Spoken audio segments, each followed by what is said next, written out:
Nicaragua. Nicaragua is a country whose relations with the U.S. stretch back many years. The United States occupied Nicaragua from 1912 to 1933. During World War II, Nicaragua offered a second line of defense for the Panama Canal, protecting American control of the isthmus and shipping by allowing the U.S. to build a canal in the event of possible trouble in Panama. Nicaragua was ruled for decades by the Somoza family. Anastasio Somoza Debayle, a West Point graduate, was a loyal ally of the United States during the Cold War. The Somoza regime centralized power and wealth into the hands of a tiny, loyal elite who maintained control of virtually all aspects of Nicaraguan economic and political life with an iron fist. This included industry, banking, the judiciary, the press, and the infamous National Guard. With U.S. support, the regime prospered while the majority of Nicaraguans struggled, and the Somoza government was hugely unpopular as a result. The U.S. has important military bases there, from which Washington launched the infamous Bay of Pigs invasion against Cuba in 1961, military operations that led to the removal of Jacobo Arbenz in Guatemala, and the intervention in the Dominican Republic in 1965. In 1952, Truman held a state dinner for Somoza during which the Nicaraguan leader offered to help overthrow Arbenz in Guatemala if the U.S. would provide the necessary arms. The eventual overthrow of Arbenz was conducted by CIA mercenaries who departed from Nicaragua and Honduras backed by U.S. air support, and Somoza was a reliable informant to the U.S. during the Guatemala coup in 1954. The World Bank lent generously to Nicaragua under the Somozas, despite flagrant human rights violations and widespread corruption. Between 1951 and 1956, Nicaragua received 9 World Bank loans. By 1976, U.S. economic aid to Nicaragua, through bilateral and multilateral means, reached more than $100 million. A Nicaraguan stamp celebrating the nation's relationship with the U.S., Anastasio Somoza, is towards the top left and John F. Kennedy is in the center. Under Anastasio Somoza Debayle, the National Guard engaged in widespread torture, rape, arbitrary arrest and imprisonment, and persecution of political opponents and civilians, some of whom were executed.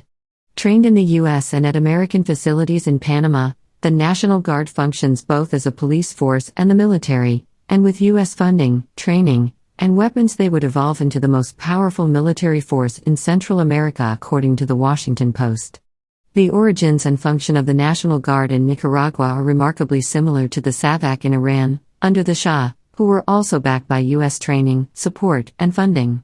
The Somoza family accumulated wealth through bribery, land confiscation, and by embezzling foreign aid after a devastating earthquake in 1972, but their violent and corrupt 43-year rule had left the majority of the population poor and disenfranchised. Regardless of his heinous actions, Washington stood by Somoza as he had been a loyal ally against communism. An uprising formed against Somoza and his authoritarian rule, as armed rebels started taking hostages and eventually fled north, where they fought ongoing battles with the National Guard. Farmers, students, the Catholic Church, and many others turned against Somoza. In response, people sympathetic to the rebels were tortured, raped, and executed by the National Guard. When women staged a mild protest using pots and pans to make dissenting noise, the Guard deployed tear gas to silence them. In 1978, in the city of Masaya, a week-long protest ended with the Guard opening fire on crowds and killing 40 people as a result. Initially, the U.S. stood by Somoza, granting substantial loans for social projects even when they knew about the ongoing violence and unrest, but eventually, President Jimmy Carter demanded that human rights abuses stop, otherwise all aid and support from Washington would cease. In 1979, a popular uprising would spell the end of Somoza's reign when the Sandinistas, a broad coalition of disaffected groups in Nicaragua, came to power in the Nicaraguan Revolution. It is estimated that some 50,000 people died during the revolution in order to defeat the National Guard and remove Somoza from power.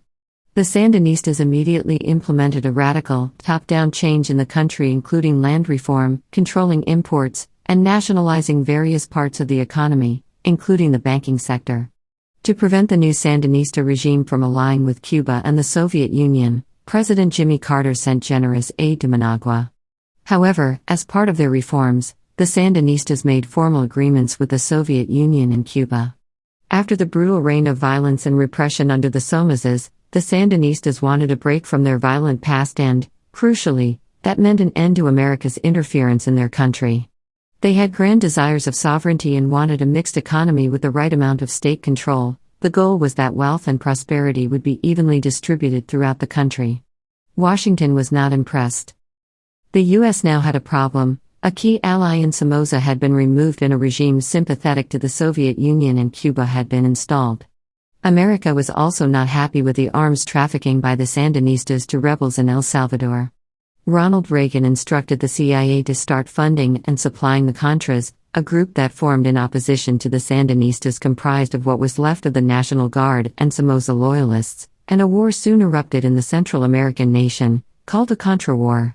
Reagan suspended aid to Nicaragua and backed the Contras earnestly, providing them with tens of millions of dollars every year, a group that would, in time, go on to commit countless acts of violence and terror against the Nicaraguan people. Human Rights Watch states that the Contras were major and systemic violators of the most basic standards of the laws of armed conflicts. Among their crimes includes unprovoked attacks on civilians, selectively targeting and murdering noncombatants. The Contras received training, funding, weapons, and support from the United States. Under the junta regime, Argentina decided to assist America in training the Contras, in order to repair relations with the United States which had been strained under the Carter administration, with much of the training taking place in neighboring Honduras. In November 1981, CIA Director William Casey met with the Argentine military and they purportedly agreed that Argentina would oversee the Contras with Washington providing money and weapons with President Reagan sanctioning $19 million to fund the Contras. Emboldened by U.S. and Argentine support, recruitment increased and the scope of the Contras operations grew considerably. They began a targeted campaign to destroy public infrastructure such as clinics, schools, cooperatives, power stations, and even whole villages, essentially making the country ungovernable. They engaged in murder, torture, and other forms of violent repression as they went along as well. Much of this was confirmed by John R. Stockwell, one of the highest-ranking CIA officers who, after leaving the organization, went public with a lot of revelations about the real nature of the CIA's involvement across the world, Nicaragua included. Stockwell claims that considerable infrastructure was constructed in Honduras to assist the U.S. and the Contras with their operations in Nicaragua, including a dozen bases, 8 airstrips, hundreds of planes, and approximately 30,000 troops all stationed in Honduras. The CIA led the recruitment initiative for the Contras, enlisting mercenary guerrilla forces, and over time the CIA would go on to provide millions of dollars to the Contras. The CIA, along with the U.S. military, led an operation to blow up 2 bridges in Nicaragua and to mine the Corinto harbor as well, in a bid to slow down trade in the country by disrupting petroleum and cotton imports into Nicaragua. A bill passed down by Congress in 1983, called the Boland Amendment, prohibited CIA involvement in Nicaragua and referred to the CIA, having armed, clothed, fed and supervised the Contras. In a bid to disrupt the Sandinistas, Reagan ignored the report, and the CIA continued assisting the Contras.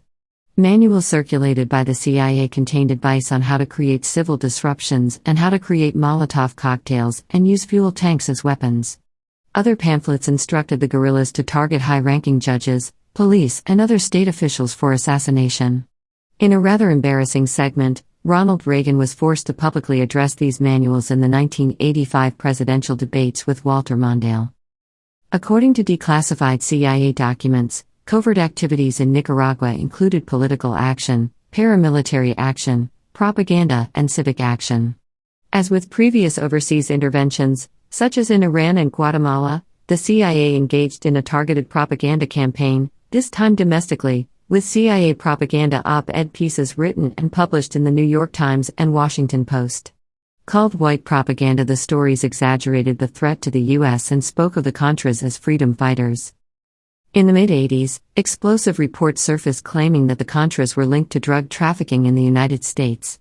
The CIA worked alongside a well-known Honduran drug trafficker, Alan Hyde, whose extensive trade routes and storage facilities in the Caribbean Sea the U.S. had used to smuggle arms to the Contras. The problem was that Hyde was using these shipping lanes to smuggle crack cocaine into the U.S., principally Los Angeles. When the CIA was informed that he was a renowned cocaine dealer, they turned a blind eye and ignored the claims.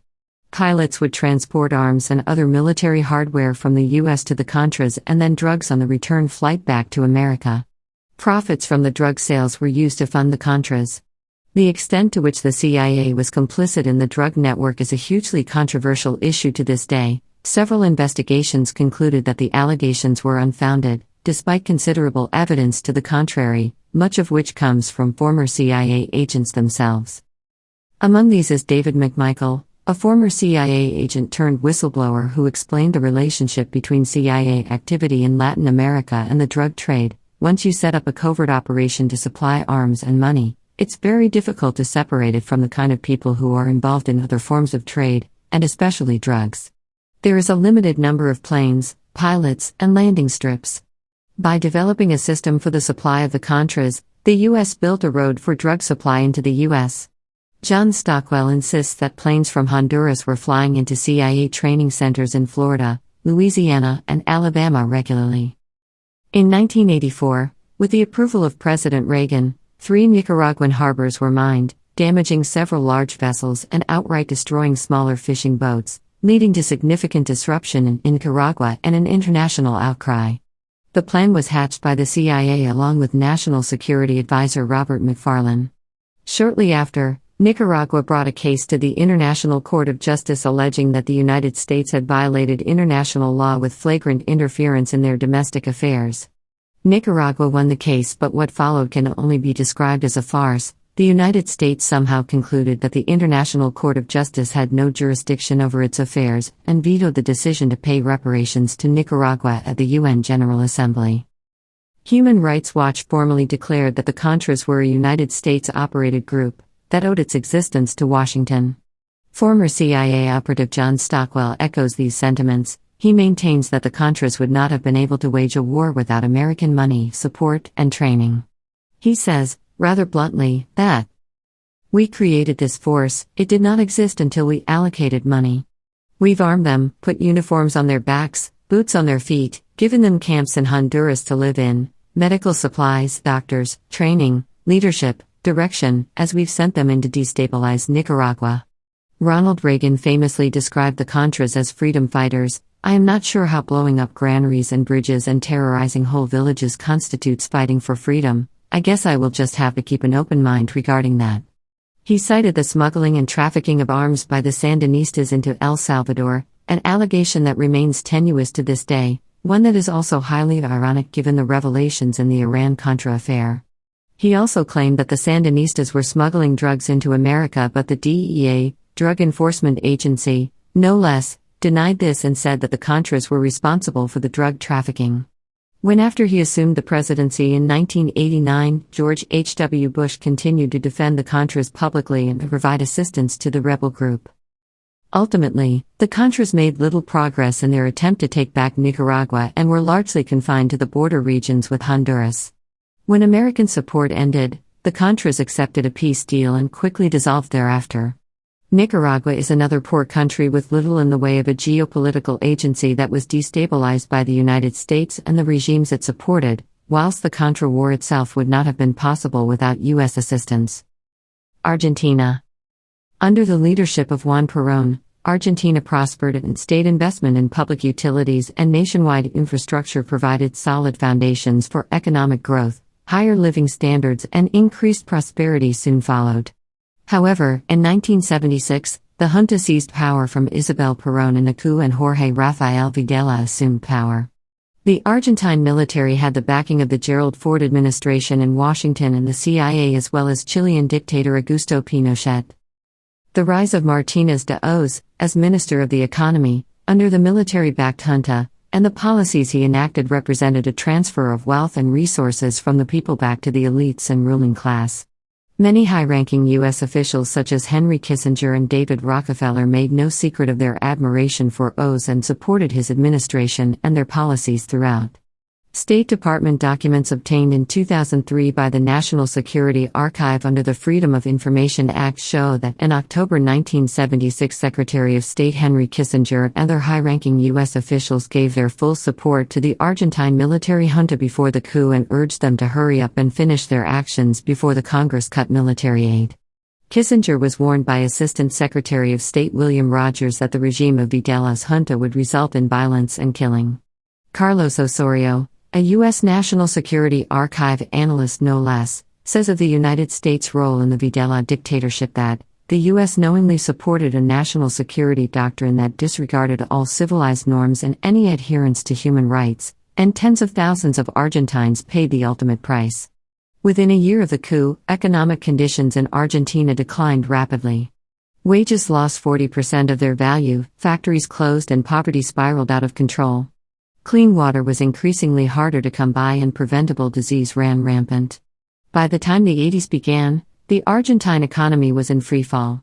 But the economic decline pales into insignificance when measured against the decline in human rights and civil liberties under the junta. Under the junta, state terrorism became the norm, and torture, violence, kidnappings, and other acts of political repression were commonplace. Targets included social workers, students, trade unionists, writers, journalists, artists, and anyone suspected to be a dissident or opposed to the junta.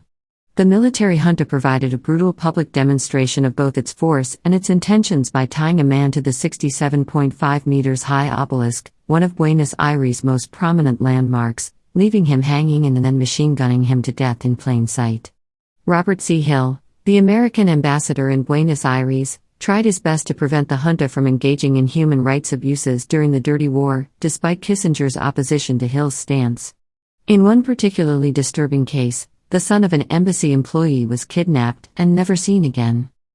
As in Chile under Pinochet, kidnappings were a regular occurrence under the junta and, once taken, these prisoners were mercilessly tortured at camps throughout the country. The police would enter crowded city buses and forcefully remove people against their will. The junta and their policies would eventually push more than half the population below the poverty line, and according to one prominent journalist, Rodolfo Walsh, Buenos Aires had been turned into a shanty town of 10 million people. Walsh, who campaigned vigorously against the junta's brutality, was murdered in a gunfight with the military. His body was incinerated and dumped into a river. During the 9 years of terror by the junta, it has been estimated that anything up to 30,000 people were captured and never seen again. Among them, 250 children under the age of 18 were tortured. Some of the victims were as young as 13. Called the Los Desaparecidos, the missing ones, many were kidnapped, tortured, drugged, and then thrown alive into the Rio de la Plata in Buenos Aires. Assassinations were also carried out via mass shootings and the throwing of people from airplanes into the South Atlantic. State Department documents reveal that 55 people per month were kidnapped and that 80% of those kidnapped and tortured had no knowledge or history of subversive activity. It is believed that Argentina had 340 concentration camps around the country and that 12,000 prisoners were held without receiving a proper legal hearing. The U.S. State Department knew full well that it wasn't just political dissidents who were targeted, but a much broader list including labor leaders, workers, the clergy, human rights advocates, scientists, and doctors. The kinds of tactics used for torture and interrogation were also well known, a horrific list comprising of electric shocks, sexual abuse, removal of teeth and fingernails, castration, and burning with boiling water, acid, and oil. The infamous Knights of the Pencils operation occurred when, following peaceful protests demanding school and political reforms, armed men from the Buenos Aires Provincial Police arrived at houses around La Plata and dragged away 10 people, a mixture of men and women, some as young as 16. The group were beaten, tortured, raped, and murdered, with only 4 of them surviving the ordeal. The fate of the remaining 6 has never been disclosed. One of the survivors, Emil Smoller, recounted, "They tortured us with profound sadism. I remember being naked. I was just a fragile small girl of about 1.5 meters and weighed about 47 kilograms, and I was beaten senseless by what I judged was a huge man." Many people, both opponents of the government as well as innocent people, disappeared in the middle of the night. They were taken to secret government detention centers where they were tortured and eventually killed. This included many children, including newborn babies, kidnapped by the junta, who believed that if parents were subversive then their children would be as well. As many as 500 children were reportedly kidnapped and taken from their families. A group called the Mothers and Grandmothers of the Plaza de Mayo campaigned for decades to find the truth behind these kidnappings. It was later revealed that 2 former Ford Motor Company executives, Pedro Muller and Hector Sibila, were charged with conspiring with the junta, helping them kidnap and torture workers at a Ford factory just outside of Buenos Aires. The 2 men provided personal details, photos, and addresses to the junta on approximately 25 workers and union leaders who they felt had subversive leanings. Abductees were blindfolded and then violently beaten and tortured. A New York Times article published in 2002 claims that Ford manufactured the greenish-gray Falcons used by death squads in the kidnapping of thousands of people. Similar charges were also brought against Mercedes-Benz. An investigation found that 16 employees of the German manufacturer were abducted and only 2 survived. Mercedes-Benz was said to have made trucks for the army.